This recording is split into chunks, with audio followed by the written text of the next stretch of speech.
आमदार सुधीरदादा गाडगीळ यांचा विजय झालेला आहे. तर हा विजय कशामुळे झाला असं तुम्हाला वाटतंय? लाडकी बहीण योजनेमुळे झालेला आहे का त्यांच्या कार्यकर्तृत्वामुळं? सुधीरदादांनी जो सांगलीत विकास केलेला आहे त्या 10 वर्षाचा विकास आहे, तर त्यांनी एक सुद्धा प्रश्न असा शिल्लक ठेवलेला नाही की विकास होण्यासाठी. येणाऱ्या 5 वर्षातसुद्धा गाडगीळांनी जाहीर भाषणात सांगितलं होतं की सांगली मुक्त म्हणजे कोणताही प्रश्न शिल्लक राहिला आहे असं शिल्लक ठेवणार नाही आहे असं गाडगीळी जाहीर भाषणात सांगितल्यामुळं सगळ्या लोकांनी ती अगदी जातीनिशी अशी सगळ्यांनी मतदानाला हे केलं आहे. म्हणजे सगळी पाठिंबा देऊन बाहेर पडले. मनोज जरांगे काय परिणाम झालेला असं वाटतं का तुम्हाला?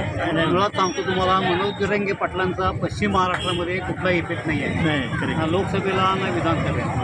त्यामुळं त्यांचा इफेक्ट इथं कुठेही नाही आहे. दुसरी गोष्ट म्हणजे 3 मुद्द्यावर निवडणूक आपण भाजपने जिंकलेली आहे.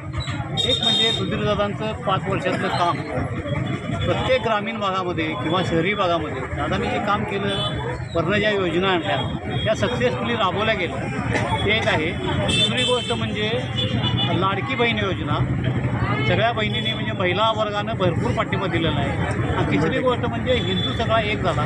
या 3 मुद्द्यावर भाजपने एवढा मोठा विजय सांगलीमध्ये 100% मिळवलेला आहे.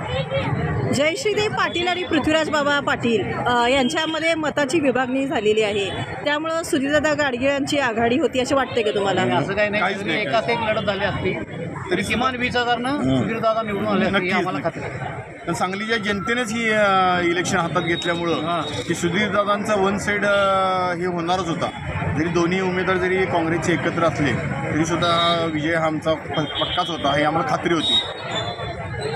आता भाजपची सत्ता आल्यानंतर तुम्हाला म्हणजे असं वाटतंय का की ह्या योजना ज्या आहेत ह्या योजना अशाच चालू राहतील किंवा आणखी योजनेमध्ये वाढ होईल? 100% राहतील की मुख्यमंत्र्यांनी सुद्धा जाहीर केलं होतं जाहीर भाषणात की 1500 रुपयाचा आम्ही आमच्या लाडक्या बहिणीला 2100 रुपये देणार आणि कंटिन्यू योजना करणार आहेत, ह्या बंद होणार आहेत असं अजिबात कुणी काय म्हणायचं काही कारण नाही आहे. सुधीरदादा गाडगीळनी जाहीरनाम्यामध्ये असं सांगितलेलं होतं की माझी काही कामं शिल्लक राहिलेली आहेत आणि ती मी निवडून आल्यानंतर ते करणार आहे, तर त्याची खात्री वाटते तुम्हाला? नक्की 100% खात्री वाटते.